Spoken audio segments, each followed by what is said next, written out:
As a kid in a Catholic family in New Orleans, during Lent, I was always taught that the most meaningful thing one could do was to give something up.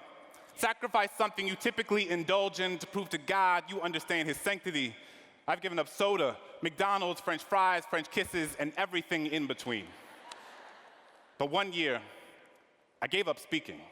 Figured the most valuable thing I could sacrifice was my own voice, but it was like I hadn't realized that I had given that up a long time ago. I had spent so much of my life telling people the things they wanted to hear instead of the things they needed to. Told myself I wasn't meant to be anyone's conscience because I still had to figure out being my own, so sometimes I just wouldn't say anything.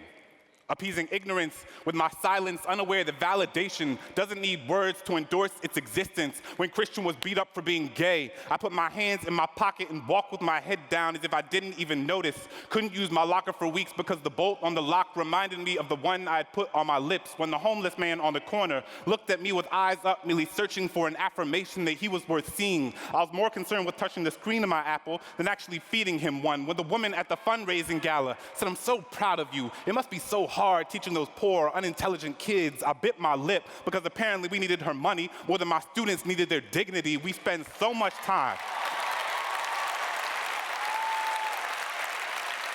listening to the things people are saying that we rarely pay attention to the things they don't. Silence is the residue of fear.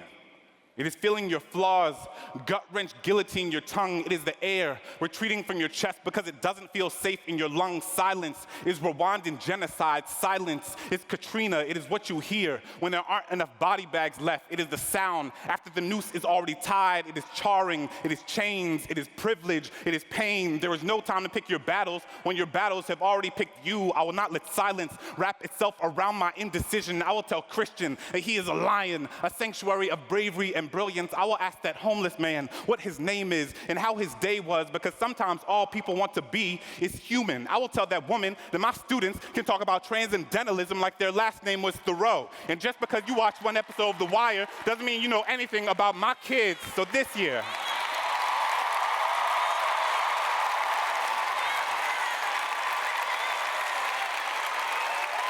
instead of giving something up, I will live every day as if there were a microphone tucked under my tongue, a stage on the underside of my inhibition.